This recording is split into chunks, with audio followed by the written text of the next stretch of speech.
Pria hitam ini melakukan kesalahan. Pria tua ini mengejeknya. "Oi, mulut besar. Ya, kamu, tutup mulutmu. Kalau tidak, aku yang kesana dan membuatmu diam." Saat pria hitam itu mendorong lawan keluar. "Oi, Pak, kamu lihat nomor 74. Itu anakku." Sebenarnya, ia anak angkat keluarga mereka. Mike adalah anak yang tak terurus. Meski badannya raksasa, tapi hatinya sangat lembut, karena ia berbakat di bidang olahraga. Sekolah Kristen Wingate menerimanya. Setiap hari, Mike memakai kaos kumal. Nilai terbaiknya adalah C. Saat lapar, Mike ke ruang olahraga dan makan sisa popcorn temannya. Setiap hari, ia pergi ke laundry dan mencuci baju di wastafel. Suatu hari, sepasang suami istri kulit putih melihat Mike kehujanan. Sean, si suami bertanya ia mau kemana lalu pergi. Tapi, istrinya, Anne gelisah. Anne minta suaminya putar balik. Ia turun dan menanyai Mike. Setelah tahu Mike tidur di gedung olahraga, Anne yang baik hati bertanya lagi, "Kamu menginap di mana hari ini? Jangan berbohong padaku." Ia mengajak Mike menginap di rumahnya. Mike melihat rumah mewah dari balik kaca mobil. Anne lalu mengenalkan Mike kepada anak-anaknya. Anne meletakkan selimut di sofa, supaya Mike tidak kedinginan. Mike duduk di sofa dan melihat lingkungan sekitarnya. Anne melamun. Ia duduk di kasur. Ia ragu apakah tindakannya benar. Anne bertanya ke Sean apakah Mike akan mencuri. Sean berkata, "Besok kamu juga tahu." Esoknya, Anne turun ke ruang tamu. Ia melihat selimutnya sudah terlipat rapi di sofa. Mike kelihatannya sudah pergi. Anne mengejarnya keluar. Ia memanggil Mike yang sudah bersiap pergi. Karena tahu Mike tidak punya rumah, Anne mengundangnya merayakan Thanksgiving di sana. Melihat makanan yang melimpah, Mike hanya mengambil sedikit.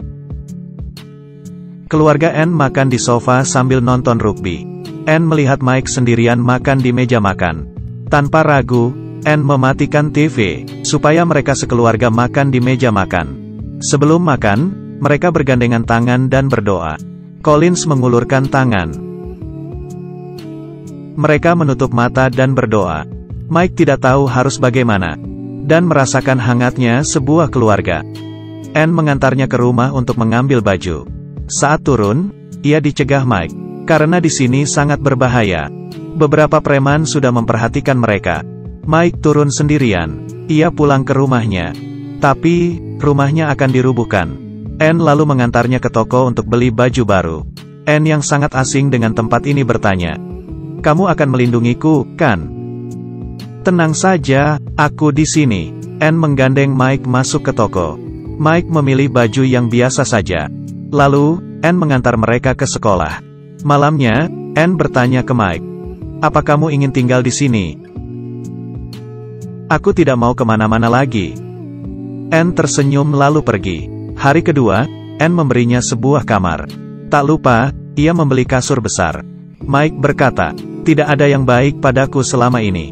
Akhirnya aku punya kasur sendiri." Anne yang mendengarnya jadi sedih. Ia pergi ke kamar karena hatinya gelisah. Setelahnya, Mike mulai membaur di keluarga mereka. Mereka juga mengajak Mike ikut foto keluarga. Tapi, hal ini menjadi gosip di kalangan rekan bisnis mereka. Anne menjawab, "Aku tidak mau kamu mempertanyakan cara hidupku." Temannya bilang, "Aku tahu kamu mengubah hidupnya." Tapi, Anne berkata, "Tidak, dia yang mengubah hidupku." Lalu, Anne segera angkat kaki dari sana. Hari ini, Anne melihat Mike latihan. Mike melempar lawannya. Ia lalu menggendong lawannya dan lari ke ujung. Tapi, perhatian Mike teralihkan oleh balon di langit. "Mike, kamu melanggar peraturan." Pelatihnya sungguh kasihan. Meski Mike berbakat, tapi ia tidak paham peraturan. Putra Anne, Sean Junior mengajari Mike peraturan rugby, dan menjadi pelatih khususnya.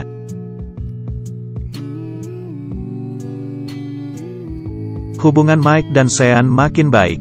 Hari ini, Mike mencari Anne. Ia ingin ujian SIM. Anne bertanya karena penasaran. "Kamu tidak punya mobil, mau menyetir apa?" Mike hanya bilang, "Aku hanya ingin satu kartu identitas." Esoknya, Anne mengantarnya ke kantor polisi. Polisi memeriksa datanya. Jika Anne tanda tangan, ia dapat menjadi wali Mike. Tapi, Anne memutuskan mencari ibu kandung Mike. Akhirnya, ia menemukan ibu Mike. Setelah menceritakan kisah Mike, ibu kandungnya setuju. Di waktu makan siang, mereka sekeluarga berkumpul. Mereka bertanya, "Apa kamu mau menjadi bagian keluarga ini?" Mereka menantikan jawaban Mike dengan gembira. "Aku kira aku sudah." Dengan begitu, Mike mendapatkan KTP. Ia sangat gembira seperti lahir baru. Dalam rangka menyambut Mike, keluarga Anne memberinya mobil. Hari itu, Mike dan Sean keluar beli barang. Mereka bernyanyi sepanjang jalan. Tapi, tiba-tiba, mereka kecelakaan. Mike merasa sangat bersalah. Untung saja, Sean hanya menderita luka ringan.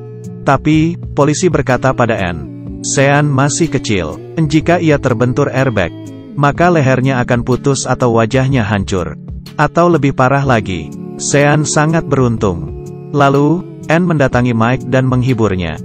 Anne melihat luka di lengannya. Ternyata, saat kecelakaan, Mike menghalangi airbag. Untuk melindungi Sean, tak lama, Mike mulai latihan rugby lagi. Tapi, Mike masih saja melanggar aturan. Anne mendatanginya dan berkata, "Tim ini adalah keluargamu. Kamu harus melindunginya, seperti melindungi kami." Kalimat ini menyadarkan Mike. Setiap kali bertanding, Mike menyelesaikannya dengan baik. Pertandingan resmi dimulai. Mike disasar oleh lawan yang kuat. Ada juga lawan yang suka mengejeknya. Mike melakukan pelanggaran berulang kali. Hal ini membuat skor tim lawan makin tinggi. Pihak lawan tak hentinya mengejek Mike. Mereka bahkan menendang kepalanya. Tapi, wasit tak melihatnya. Saat pelatih Mike protes, wasit malah mengomelinya. Mike melihat pelatihnya membelanya, lalu memeluknya. Mike berkata, "Jangan gegabah, aku di sini." Saat itu, Mike teringat kata ibunya. Ia mendapat pencerahan. Setiap bertemu lawan, Mike mencengkeram seragamnya, lalu mendorongnya. Sebelum waktu selesai, Mike melempar lawan keluar lapangan. Mulai saat itu pertahanan Mike tidak kebobolan lagi. Dengan begitu, timnya akhirnya menang. Sean mengunggah video Mike di internet. Video itu langsung viral dan mendapat perhatian pelatih rugby ternama. Tak lama, pelatih itu datang ke sekolah Mike. Ia ingin merekrut Mike di timnya. Tapi, Anne tahu nilai akademis Mike tidak cukup untuk melanjutkan ke universitas. Anne memanggil seorang guru les. Nilai Mike berangsur-angsur membaik. Teknik bermain rugbinya juga makin hebat. Timnya memenangkan kejuaraan sekolah. Banyak pelatih dari universitas ternama berdatangan. Mereka berharap bisa merekrut Mike. Sean juga sukses menjadi manajer Mike. Mike dijanjikan berbagai keuntungan. Akhirnya, Mike lulus SMA. Ia juga meraih beasiswa penuh. Sejak saat itu, masa depan Mike terjamin. Ia menjadi atlet terkenal. Film ini terinspirasi dari kisah nyata. Fisik seseorang tidak menjamin kualitasnya. Jangan rasis dan sombong.